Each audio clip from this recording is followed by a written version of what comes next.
अगर आप भी hotel and restaurant on rent पे आपकी सर्विस अगर प्रोवाइड कर रहे हो, आपकी प्रीमाइसेस रेंट पे है, देन आपके लिए इस पॉइंट को भी कंसीडर करना बहुत ज़्यादा ज़रूरी है।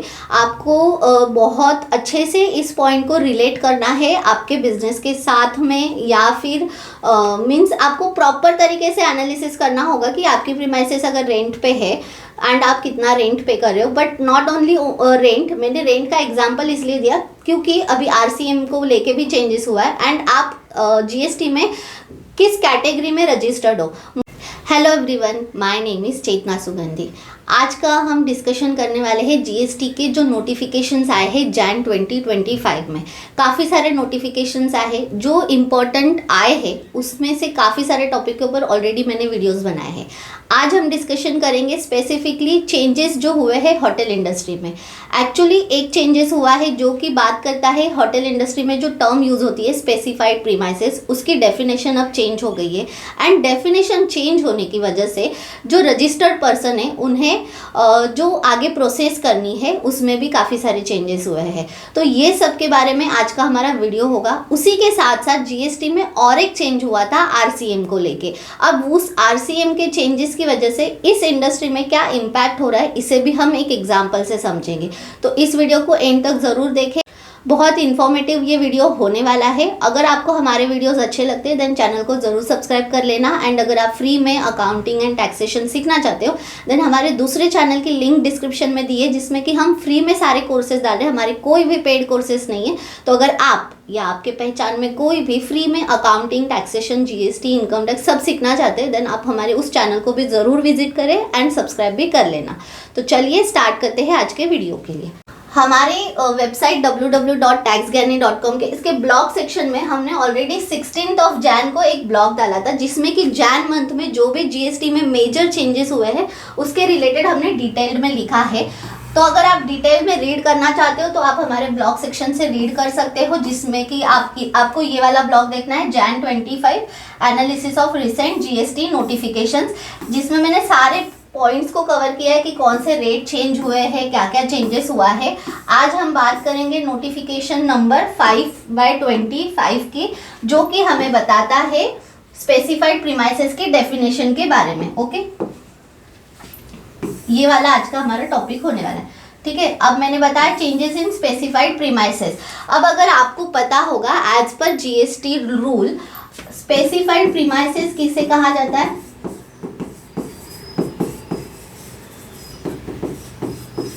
इस नोटिफिकेशन के पहले एज पर जीएसटी एक्ट क्या था कि अगर कोई रेस्टोरेंट जिसमें कि अकोमोडेशन भी है, अगर उसके जो चार्जेस है पर नाइट या पर डे के जो भी चार्जेस होते हैं वो अगर 7,500 एंड अबाउ है, इससे ज़्यादा है, देन वो स्पेसिफाइड प्रीमाइसेस कहा जाता है उन्हें। एंड वो फिर ऑप्ट कर उन्हें फिर जो जीएसटी रेट है वो थे 18% जीएसटी, जिसमें कि वो अपना आईटीसी भी क्लेम कर सकते थे।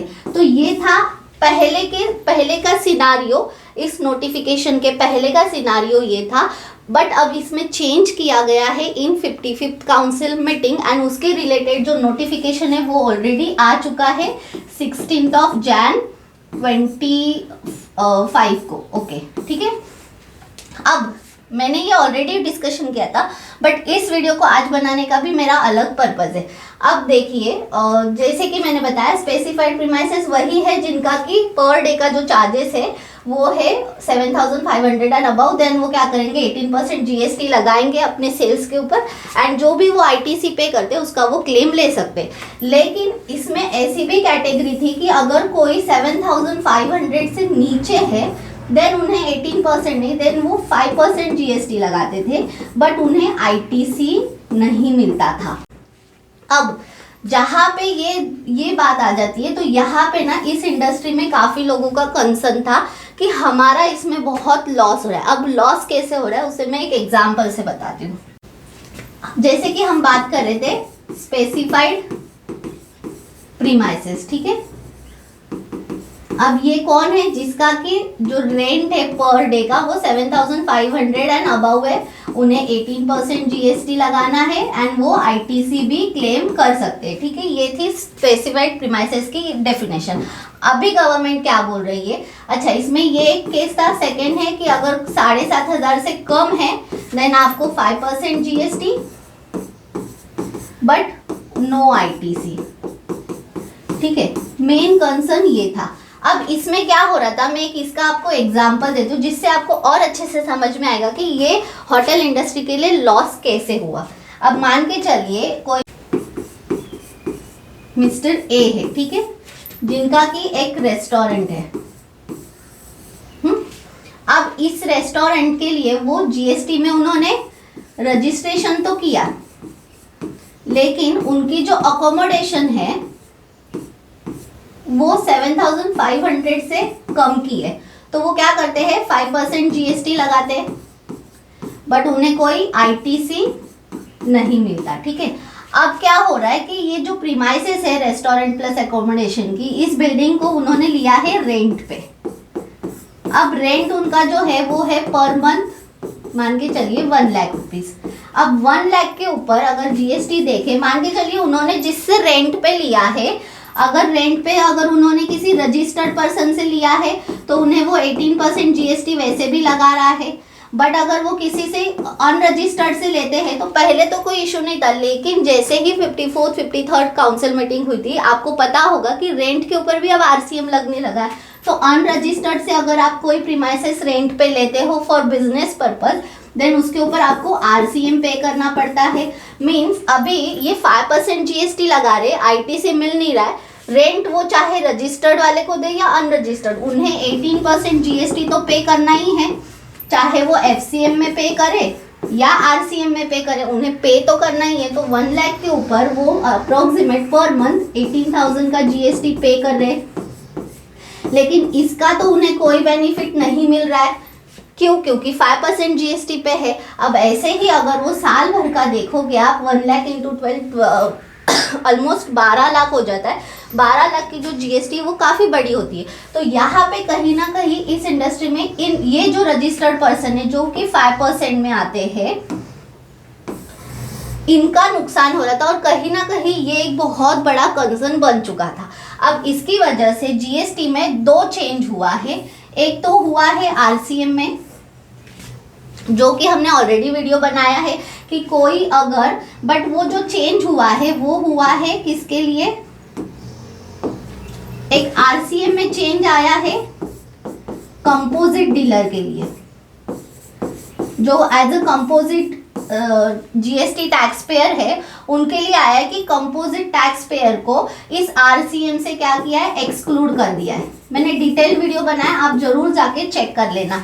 लेकिन अगर ये person as a normal registered person है तो उनके लिए ये एप्लीकेबल नहीं था। बट अगर यही restaurant service as a composite dealer होती तो शायद इसका बेनिफिट मिल सकता था, ठीक है। तो ये जो बेनिफिट है ये हर एक रेस्टोरेंट ओनर को मिलेगा ऐसा नहीं था, क्योंकि हर कोई एज अ कंपोजिट डीलर नहीं है। किसी किसी का जो टर्नओवर होता है, बिकॉज रेस्टोरेंट ये जो है ये सर्विस में आती है, तो अगर उनका 50 लाख एंड अबाउ जाता है तो उन्हें कंपोजिट डीलर की जो बेनिफिट है वो नहीं मिलेंगे। इसीलिए इसे और एक इसमें जो चेंज किया है, बट अगेन ये भी एक बेनिफिट जो है, अगर कोई रेस्टोरेंट कंपोजिट में रजिस्टर्ड है तो उनके लिए ये एक और बेनिफिट हो गया।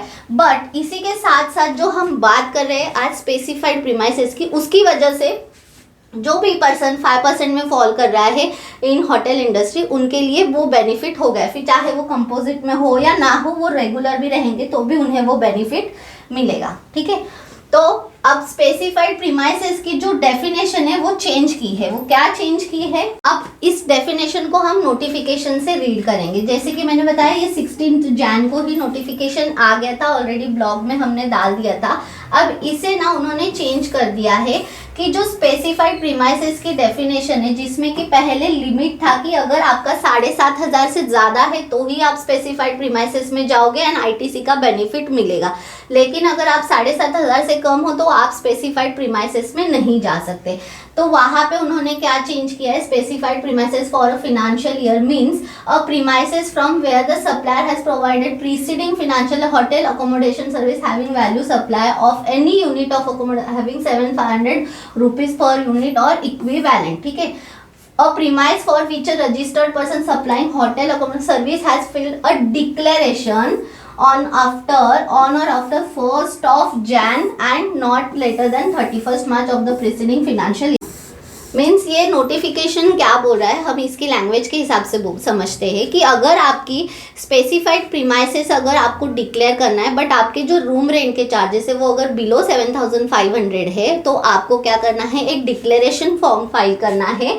कब से करना है, 1st Jan 25 to 31st March 25. इसके पहले आपको एक डिक्लेरेशन फाइल करना है. अगर आप ऑलरेडी रजिस्टर्ड पर्सन हो तो आप एक डिक्लेरेशन फाइल कर सकते हो जीएसटी पोर्टल पे. जीएसटी पोर्टल फिलहाल उसके लिए रेडी नहीं है कि आप उसमें कर सकते हो डिक्लेरेशन फाइल. इसमें नीचे फॉर्मेट्स भी दिए हैं, जैसे कि देखिए opt in declaration for registered person, आपको ये फॉर्मेट में इसे फाइल करना है. ठीक है, उसके बाद में अगर कोई opt in declaration for person applying for registration, अगर आप नया रजिस्ट्रेशन कर रहे हो तो उसके साथ में आपको ये भी डिक्लेरेशन करना है. क्या ये डिक्लेरेशन किसके लिए, कि आप खुद से डिक्लेयर कर रहे हो कि आपको 18% जीएसटी विथ आईटीसी में जाना है.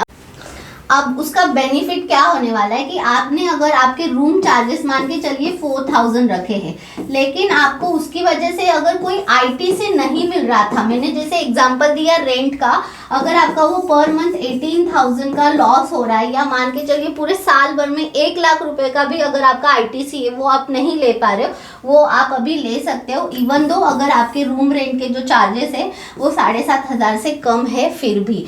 तो ये काफ़ी सारे लोगों को कन्फ्यूजन हो रहा था कि एक्चुअली ये हमारे लिए कैसे एप्लीकेबल होगा, कौन इसमें अप्लाई कर सकता है, कैसे कर सकता है. तो ये जो नोटिफिकेशन है ये हमें यही बताता है कि आपको आपके रूम रेंट के जो चार्जेस है वो बढ़ाने की ज़रूरत नहीं है, जस्ट बिकॉज कि आपको आईटीसी क्लेम करना है. उसके लिए गवर्नमेंट ने ये एक बहुत अच्छा चेंज लेके आया है, जो कि जो बहुत सारे रेस्टोरेंट एंड होटल्स है उनके लिए जो है ये बेनिफिशियल है कि अब वो डिक्लेयर कर सकते हैं कि हमें एक एज अ स्पेसिफाइड प्रीमाइसेस करके ट्रीट करिए एंड हमें 18% जीएसटी प्लस विथ आईटीसी में ऑप्ट करना है. एंड उसके जो डिक्लेरेशन के फॉर्मेट है वो ऑलरेडी नोटिफिकेशन के साथ में ही अटैच्ड है.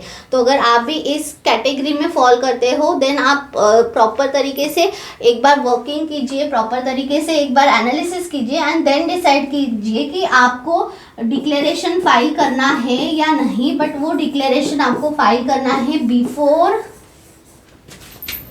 31st मार्च 25. ठीक है, तो इस बात का भी आपको ध्यान देना है.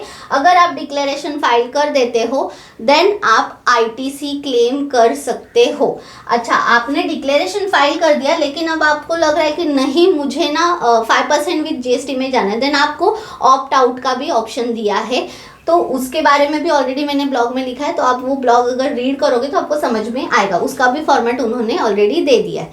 तो अभी होटल इंडस्ट्री में चॉइस दे दी है टैक्स पेयर को कि आपको कौन से कैटेगरी में जाना है.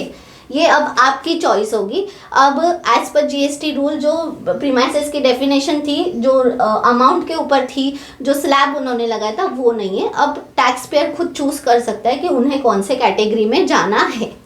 अब इसी नोटिफिकेशन के साथ में आपको आरसीएम एंड एफसीएम का कंसेप्ट बताना, कंपोजिशन डीलर के लिए जो आरसीएम में एक्सक्लूड कर दिया वो बताने का मेरा पर्पज़ ही ये था कि अगर आप भी hotel and restaurant on rent पे आपकी सर्विस अगर प्रोवाइड कर रहे हो, आपकी प्रीमाइसेस रेंट पे है, देन आपके लिए इस पॉइंट को भी कंसीडर करना बहुत ज़्यादा ज़रूरी है. आपको बहुत अच्छे से इस पॉइंट को रिलेट करना है आपके बिजनेस के साथ में, या फिर मीन्स आपको प्रॉपर तरीके से एनालिसिस करना होगा कि आपकी प्रीमाइसेस अगर रेंट पे है एंड आप कितना रेंट पे कर रहे हो. बट नॉट ओनली रेंट, मैंने रेंट का एग्जांपल इसलिए दिया क्योंकि अभी आरसीएम को लेके भी चेंजेस हुआ है एंड आप जीएसटी में किस कैटेगरी में रजिस्टर्ड हो.